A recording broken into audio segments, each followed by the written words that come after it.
This little space we're going to turn into a Zen garden now, with lots of influence that are Japanese gardens. But I'd hate to call it a Japanese garden because there's a whole science to it, and I haven't been a student of that, but I know what I like and I know how to get the look.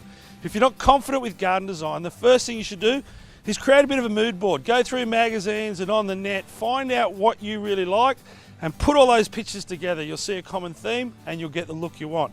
Now, when you get to the space, what do you have to work with is another thing. So I've got this hard paved area that looks really tired. It looks like an old street paver that went down 35 years ago, and it's got to go. I'm going to replace these small pavers with a large 600 by 400 Euro stone. Now the one I'm going to go for is Zurich. It's a nice dark colour, and I reckon that's a good tip when you've got plenty of trees above and you're going to get a bit of leaf litter. They don't show the marks at all.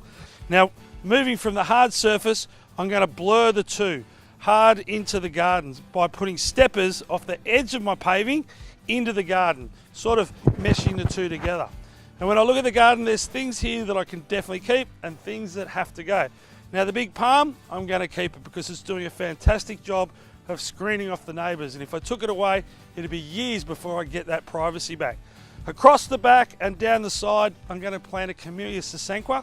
They're a Japanese plant, beautiful flowers. The sasanquas flower in autumn when there's not too much colour in the garden, and a couple of Japanese maples which will drop their leaves in winter, let the sun in, and then get you a beautiful flush of leaf and give you shade in summer in time.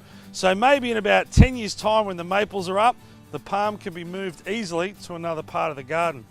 Now when I think of a Zen garden, I think of something that you can relax in. So it might be a space that you're just looking at where you can collect your thoughts, but by creating a bigger squared area and losing this curve, I've also created a paved area that's practical where you can put a table and chairs.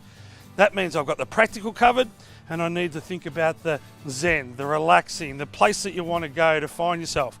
I'm going to do a couple of little tricks and create mini landscapes. I'm going to put a water bowl in. Now in a traditional Japanese garden, the water bowl symbolises the lakes, the rivers and the ocean.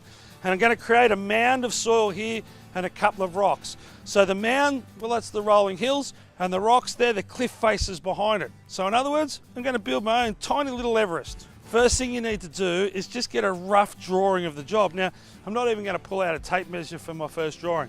I look at the fence panels. They're 3 metres long. So I know that the width of the garden is 9 metres, or thereabouts, give or take a little bit. And then if I come back, these panels are 2.4. So 3 at 2.4, 7.2. So my space is 7.2 by 9, and I'm not going to touch this bit here, so I can come in about 3 metres. So it's 6 by 7.2. I'm just going to do a rough sketch, come back and show it to you. Probably one of the most challenging things you can do when you want to design and build your own little garden at home is actually sit down and have the confidence to do the drawing. As you can see, it doesn't have to be a work of art. You don't have to be the best when you're at school at drawing to get it right on a piece of paper. You or your builder are going to be the only people that need to look at it. You don't need to be embarrassed. But what you do need is to have the basics in there, like the size of the job. I worked out the panels of the fencing to work out the size of the space. I've got my paved area here, there's my water feature, the paving moving into the steppers, the little mound of lawn, the rocks, the existing palm, the camellias, the liriate planted around the side, and the camellias across the back. If I stick to this, I'll get the garden that I want, and I know that everything will fit into the space. If you start without a plan, well, you just wouldn't. You wouldn't start building a house without a set of plans, would you?